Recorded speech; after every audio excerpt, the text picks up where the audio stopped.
Takwa dan ahli ibadah butuh proses. Ada awal, ada akhir. Kenapa kita saat ini Bu nggak merasakan nikmat dalam ibadah? Karena kita aja di awal masih belum.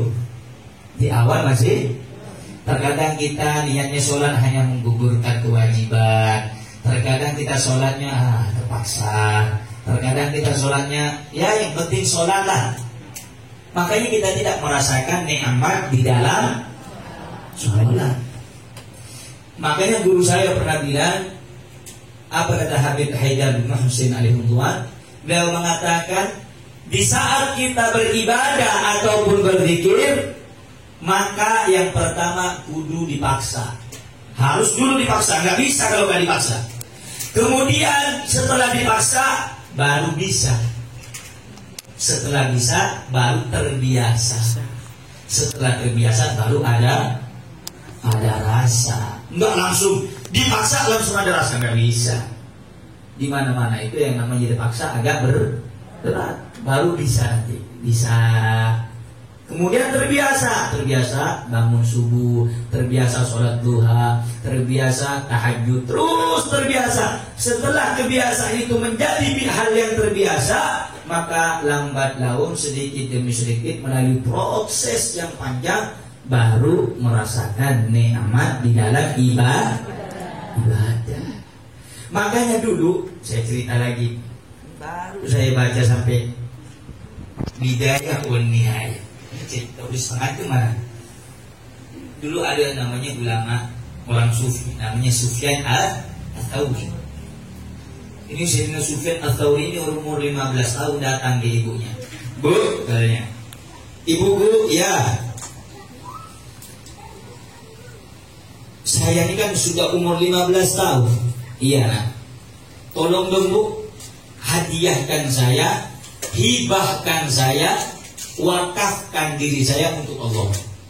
Ibunya cuma senyum bilang, apa kata ibunya? Nah, terkadang saja kalau kita mau ngasih apa-apa kepada raja itu akan melihat barang itu memiliki manfaat atau tidak untuk dia. Kalau yang diberikan itu sesuatu yang bermanfaat, maka raja akan terima. Tapi bila mana sesuatu itu tidak bermanfaat, raja akan balikan. Jika kepada raja yang mana dia adalah seorang makhluk manusia, kita memberikan kudu hati-hati, kudu yang terbaik, lantas bagaimana aku akan memberikan sesuatu kepada Allah sementara kamu ini tak memiliki apa-apa. Kamu masih belum memiliki kebaikan, kamu masih belum menjadi orang yang sempurna untuk aku jadikan sebagai hibah, sebagai pemberian hadiah kepada Allah. Akhirnya fastahya wa dakhala baitan. Malu Sayyidina Sufyan al-Thawri dengan ucapan ibunya seperti itu, masuk ke dalam kamar, dikunci kamarnya. Fa'agama fiha 5 sinina bil ibadati ila Allah. Setelah dikasih tahu, malu Sayyidina Sufyan al-Thawri, dikunci pintunya, kemudian menjadikan malam siang itu ibadah selama 5 tahun di dalam kamar. Cuma diomongin, nak, tidak pantas kalau saya hadiahkan kamu kepada Allah sekarang, kamu masih kecil, tidak ada apa-apanya. Sayyidina Sufyan al-Thawri langsung masuk ke kamar, dikunci kamarnya, ibadah nggak keluar-keluar 5 tahun. Subhanallah itu. Kalau kita kan terkadang dikasih nasihat, iya saat ini masuk, udah pulang hilang. Sayyidina Sufyan al-Thawri bilang seperti itu sama orang tuanya, malu, langsung masuk ke kamar, dikunci kamarnya, ibadah gak keluar-keluar 5 tahun. Kemudian ibunya ngetok pintu. Nah, buka dong, nah. Dibuka sama Sufyan al-Thawri. Ditemukan bekas-bekas ibadah, baca Al-Quran. Kemudian ibunya tersenyum dan mencium keningnya Imam Sufyan al-Thawri seraya berkata, Al-an gad wahabtu laka lillahi ta'ala. Sekarang wahai Sufyan, akan aku hibahkan engkau, akan aku berikan kepadamu izin untuk menjadi pelayannya Allah Subhanahu wa ta'ala. Sekarang wahai Sufyan, udah waktunya. 5 tahun tapi duduk ibadah. 5 Setelah waktu itu ibunya mengizinkan kepada Sufyan Ats-Tsauri untuk menghibahkan dirinya kepada Allah, menjadikan seluruh waktunya hanya untuk Allah, Sufyan Ats-Tsauri langsung pergi ke atas gunung, pergi ke suatu tempat yang tidak ada orang di situ, ibadah. Berapa lama ibadahnya? 10 tahun. 10 tahun. Enggak ketemu sama orang tua. Akhirnya namanya seorang anak punya rasa rindu kepada orang tua, datang di waktu malam untuk menjenguk orang tuanya. Setelah 10 tahun, diketok pintu rumahnya, baru mau ngetok, ibunya ngomong dari dalam, "Ya Sufyan, sesuatu yang sudah dihibahkan, diberikan kepada Allah, maka tidak pantas engkau untuk kembali kepadanya. Maka saat ini telah aku hibahkan seluruh hidupmu, aku ikhlaskan, dan aku tidak ridha jika kau datang menjumpaiku sementara kau meninggalkan ibadahmu kepada Allah." Maksudnya apa? Biarlah nak, aku tidak kau kunjungi, biarkan, asalkan nanti kau bisa menolong aku nanti di akhirat dengan amal ibadah. Begitu mereka orang-orang saleh, mendidik anaknya luar biasa. Sehingga tak kala Imam Sufyan Ats-Tsauri itu seperti itu, hati beliau itu bercahaya, hati beliau menjadi tulus, hati beliau menjadi baik. Karena apa? Semuanya diniatkan ibadahnya karena Allah. Nah, ini kalau dijelaskan tentang syariat, zahir, batin, thariqah, hakikat. Ini sering juga kemarin saya singgung, bahwa setiap orang itu kudu harus memiliki guru hati. Harus memiliki guru hati. Kalau guru syariat banyak, siapa yang bisa ajar urusan fikih, halal haram itu juga guru. Tapi guru hati berbeda. Guru hati itu yang merekan hati kita, jiwa kita untuk lebih baik dan sempurna ketika beribadah. Yauma nad'u kulla unasin biimamihim. Nanti di akhirat orang-orang itu akan dipanggil sesuai dengan ketua-ketuanya, maksudnya dengan guru-gurunya. Makanya kalau punya guru, kuatkan ta'alluq hati, kuatkan cintanya kepada guru. Nah, saudara-saudara, ikhwan akhwat yang dimuliakan oleh Allah. Nah, ini juga lebih penting. Wala wusula ila nihayatiha illa ba'da ihkami bidayatiha. Kamu tidak akan sampai kepada puncak seperti orang soleh tadi, ibadahnya luar biasa, Allah kasih keramat, bisa terbang, bisa menyembuhkan orang, bisa baca hati orang. Kamu tidak bisa untuk sampai ke derajat itu kalau kamu tidak menjalani proses atau awal atau bidayah. Bidayah itu permulaan, Bu. Nihaya itu puncak, udah finish. Dah kita tidak sampai kepada finish kalau kita tidak memulai. Paham maksudnya?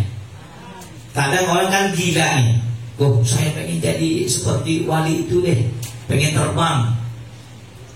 Wah, nafsu macam-macam, tirakat, teriakan, gak sholat-sholat. "Saya pengen jadi wali sebulan sih, begini-begini, bisa baca hati orang, bisa nyembuhin orang yang buta, bisa melihat lagi, Allah kasih kemuliaan." Jangan dilihat itunya, lihat prosesnya. Kenapa beliau Allah kasih keramat? Karena melalui bidayah, ada permulaan. Makanya semuanya kalau kita pengen sukses, jangan lupa proses. Sama, apalagi urusan ibadah. Ini sebelum saya lanjut, sampai sini paham gak ini kira-kira? Paham gak? Ada zahir, ada batin, ada syariat, ada hakikat. Makanya ini kitab tipis. Ini masalah fikihnya ada, urusan masalah anggota tubuh, masalah ibadah yang berkaitan tentang pergerakan tubuh kita dan semuanya, tentang halal dan haram. Tapi hebatnya kitab ini juga ada urusan tasawuf yang dapat cara bagaimana membersihkan hati. Bahkan disinggung di dalam sebelum-sebelumnya, kalimat-kalimat sebelumnya, setiap kita kalau ngaji niatnya untuk apa? Karena kalau kita ngaji untuk bersaing dengan teman-teman, untuk dilihat oleh orang lain sebagai orang yang baik, apa kata Imam Ghazali? Fa'anta, maka engkau termasuk orang yang jelek, bihadmi dinik, merusak agama. Fa'anta sa'id bihadmi dinik, kamu termasuk orang yang merobohkan agama. Makanya perhatikan tuh, ini kita memang kecil, tipis ini. Kalau kita bahasa ini tipis, cuma luar biasa ini. Semua yang ada. Nah, kita tidak akan sampai pada puncak kenikmatan dalam ibadah kecuali kita sudah melalui proses. Sempurnakan dulu syariat, baru kita akan menikmati yang namanya hakikat. Apa tadi? Dipaksa, bisa, terbiasa, baru ada rasa. Paham maksudnya? Paham. Kemudian Imam Ghazali mengatakan wala usul ala batina ila ba'da al-wuquf ala zahiriha wa ha ana musyirun 'alaika bi bidayatil hidayah litujarriba biha nafsak wa tamtahina biha qalbak. Perhatikan kata Imam Ghazali, wa ha ana musyirun 'alaika, aku akan menunjukkan kepadamu hidayah, bidayah dari hidayah, agar engkau bisa menguji dirimu dan hatimu. Nah, jadi beliau ini ingin memberikan kepada kita pelajaran bahwa sesungguhnya kata beliau itu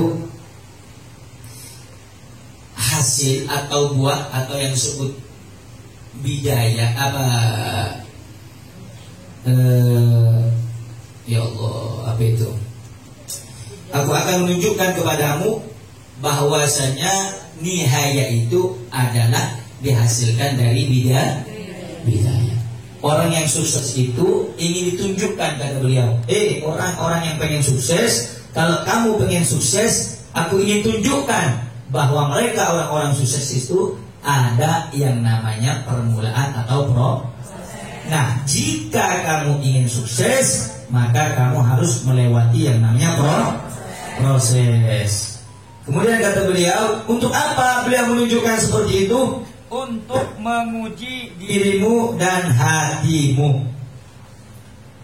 Kemudian kata Imam Ghazali, fa in sadafta qalbuka ilaiha ma'ilan wa nafsuka biha mutah wa atan wa laha gabilatan fadunaka tataddu'a ila nihayati wa taghalghala fi niharil ulum. Yaitu apabila kamu menemukan hatimu condong dan dirimu tunduk serta menerima pada yang kutunjukkan dari Imam Ghazali, maka kau bisa lanjut untuk mengetahui nihaya. Jadi begini simpelnya, kita nanti terus lama-lama. Ganti yang itu aja, ganti yang pas ganjel. Ganggu aja. Cik, mic ini sudah ganggu, nggak apa-apa mic ganggu. Asalkan jangan ganggu hubungan kita saja. Cie. Biar nggak tegang. Nanti tegang, kok canda sedikit. Biar masuk belajarnya ya. Kalau tegang terus, nggak apa-apa. Belajar itu ada guyonnya. Jadi kata Imam Ghazali, beliau mengatakan bahwa bila mana hatimu telah menemukan dan kecondongan hati tunduk serta menerima proses, yang namanya proses gak ada yang nikmat, gitu. Sakit proses, capek, bosan, melelahkan. Tapi bila mana hatimu condong menerima akan perihnya dan pahitnya proses, maka kamu nanti akan bisa memetik buah yang namanya kesukses. Itu disebut nihaya. Kalau awal tadi prosesnya capek, bosan, lelah, sakit, perih, maka itu disebut bidayah. Bidayah itu apa artinya? Permulaan atau proses. Nihaya itu adalah puncak atau buah daripada proses. Paham? Jelas? Hasil. Bukan bunga ya. Kalau bunga riba. Nah, karena itu segala urusan kita ini ibaratnya masakan Padang saja. Kalau pengen enak ada proses. Pakai santan dari mana? Kelapa diparut kemudian diperas. Taruh dapat begitu. Nah, parutnya, meresnya itu proses namanya. Itu kalau kita kategorikan atau contoh seperti makan. Nah, proses itu penting. Tidak ada, saya pengen kayak tidur. Bangunin. Mimpi itu terlalu jauh. Iya kan? Tidak ada. Mereka orang-orang sukses kurang tidur, kurang kurang santai. Mereka mengurangi segala-galanya. Bahkan mereka terkadang makannya biasa saja. Kalau saya sih enggak. Kalau Allah kasih rezeki, ya hari itu aja habiskan. Takut amat. Pelit mah itu. Pelit dengan diri sendiri. Makan orang kaya, mungkin banyak makan tahu tempe. Punya 50.000 datang ngasih padang, makan udah banyak. Betul? Tapi jangan berlebih. Sesuatu yang berlebihan itu tidak baik. Tidak boleh berlebihan kecuali dalam satu hal. Urusan cinta boleh. Atau urusan ibadah. Ya, kalau ibadah tanpa cinta terpaksa, betul? Ya, capek ini zuhur sudah. Subuh. Tapi kalau orang soleh ibadahnya karena cinta memang rindu dengan Allah. Mereka menemukan kenikmatan, mendapati ketenangan di saat ibadah. Makanya mereka ibadahnya karena cinta. Beda dengan kita ibadahnya. Kalau kita ibadahnya ya ala sholat subuh. Mana gripis lagi. Enak lagi pakai selimut ya. Kata setan, tidur jam 5 sih. Kata setan, jangan bangun. Enak, tidak ada orang sekarang yang masjid, tidak ada. Cuma takmir masjid doang. Dan kamu tidur aja, besok kan kamu mau kerja, harus fit badannya. Ditepuk-tepuk sama setan. Tapi berbeda dengan orang soleh. Mereka bahkan dulu ada orang sudah tua. Di dalam kitab Jawahir Lu'lu'iyah itu diceritakan ada orang tua udah di tempat pembaringan, udah gak bisa ngapa-ngapain. Ini ulama besar. Apa kata dia ketika diziarahi atau dikunjungi oleh teman-temannya? Dia bilang apa? Nyeretuk. Dia berbicara, aku nanti mau ke Mekah, mau haji sama umrah. Teman-temannya ketawa. Ya Syekh, kamu dalam keadaan posisi seperti ini mau ke Mekah, kamu gak sadar badanmu seperti ini. Apa kata dia? Memang badanku bisa seperti ini, paling tidak niatku sudah dicatat sama Allah. Minimal niat baikku sudah ditulis sama Allah. Walaupun aku sudah nggak bisa lagi beribadah haji. Jadi mereka itu walaupun dalam keadaan seperti itu, para aulia dan para ulama nggak mau waktu-waktunya itu terbuang karena urusan dunia, nggak mau. Kalau kita kan nggak, sholat tadi ya zuhur 5 menit, asar 5 menit, maghrib 5 menit, isya 5 menit, berarti 25 menit, tambah subuh 5 menit, 25. Sedangkan waktu kita 20 jam. Adil kalau begitu. Terus doa Allah, ya Allah, minta alifat ya Allah. Malaikat yang dengar, andai kata lu udah mati, minjek batang leher. Sholatnya 25 menit, mintanya semua diminta. Minta mobil, minta rumah, minta emas, minta duit.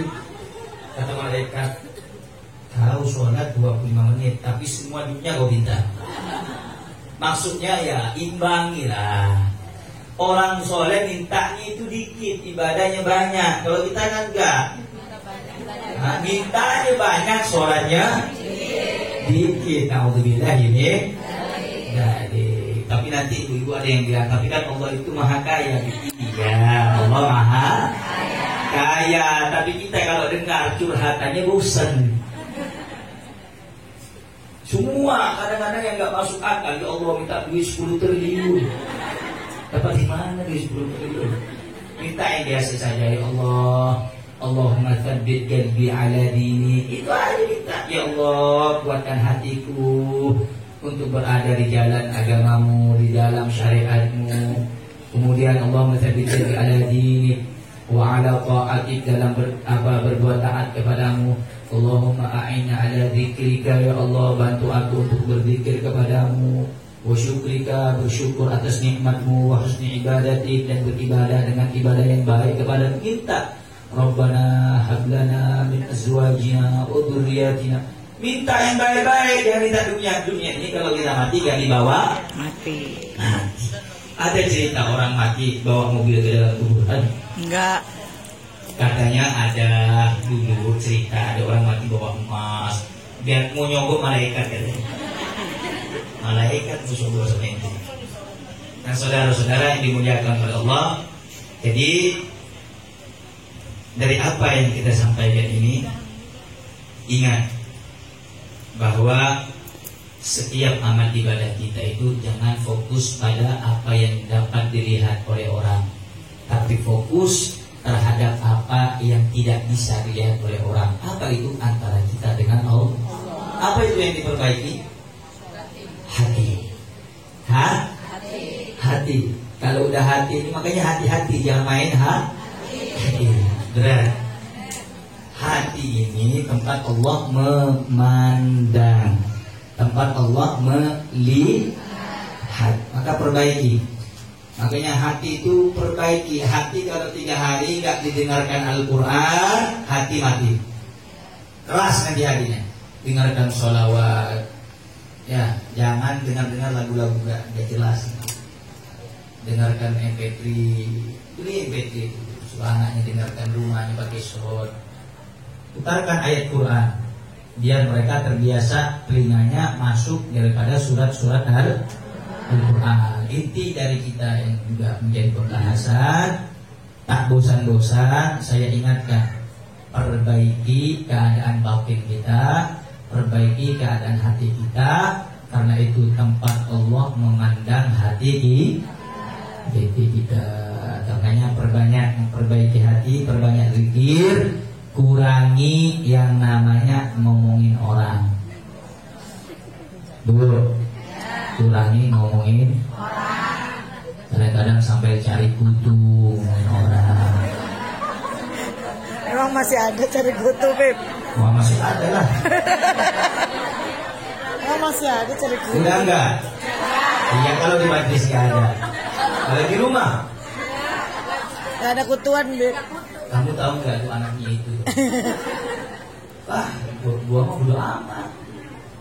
Dia itu udah ini kemarin beli mobil, dari mana ya duitnya ya? Ada aja ibu. Terkadang rumahnya orang yang dikomentari, usahanya orang yang sudah diam. Jangan hasut dengan nikmat yang Allah berikan kepada orang lain. Sudah biasa aja. Kita harus punya sifat namanya qanaah. Tahu qanaah? Menerima apa adanya, syukuri apa yang ada. Hidup adalah Anugerah. betul. Jadi syukurin aja, santai, relax, slow. Jangan nanti tetangga beli kulkas puyeng, tetangga beli mobil baru puyeng. Dia yang senang, kamu yang puyeng. Jadi biasa aja, biasa tenang. Yang penting anak, suami sehat, udah bahagia, betul? Ibu mau bayar harta? Mau? Gak mau? Bohong. Tiba-tiba nih, ibu dapat telepon dari orang kaya. Bu, saya ini ada niat baik. Nanti ambil ya uang di rumah saya 2 M. Boleh ambil? Oh, tadi bilang gak mau. Perempuan itu nggak bisa bohong. Jadi sifat ini deh, suka sama uang sama Perhiasan. Nggak ada perempuan yang mau perhiasan, kecuali Siti Fatimah. Saya percaya. Kalau zaman-zaman sekarang, nggak ada. Baru pulang gajian suami langsung bilang, ayah, abah, emas, apa lagi panggilannya? Abi, Bebek. Bebek. Sadar di umur. Kan biar romantis, Beb. Sudah 40 bebek. 60 malah. Abah aja. Atau Abi. Biar anaknya manggil Abah. Ganti anaknya juga manggil Bebek. Biar romantis. Tapi nggak masalah. Biar keluarganya harmonis. Bu, perempuan itu nggak boleh gatel, nggak boleh. Tapi sama suami wajib. Harus gatel. Betul. Cule-cule itu apa sama suami? Tapi sama orang lain ya. Jangan. Na'udzubillahi min Calik. harus ibu itu harus mempercantik diri di depan suami. Dia tahu ibadahnya gede, luar biasa. Jadi ibu kalau bisa nyenangkan suami, Allah idola tuh. Masya Allah, cuma nyenangin doang. Ya, apalagi diizinin, makin ridho lagi tuh. Nah, ini mana kakak gitu. Nah, saudara-saudara, ikhwan akhwat yang dimuliakan oleh Allah Subhanahu wa taala. Karena itu, mari melalui kajian kita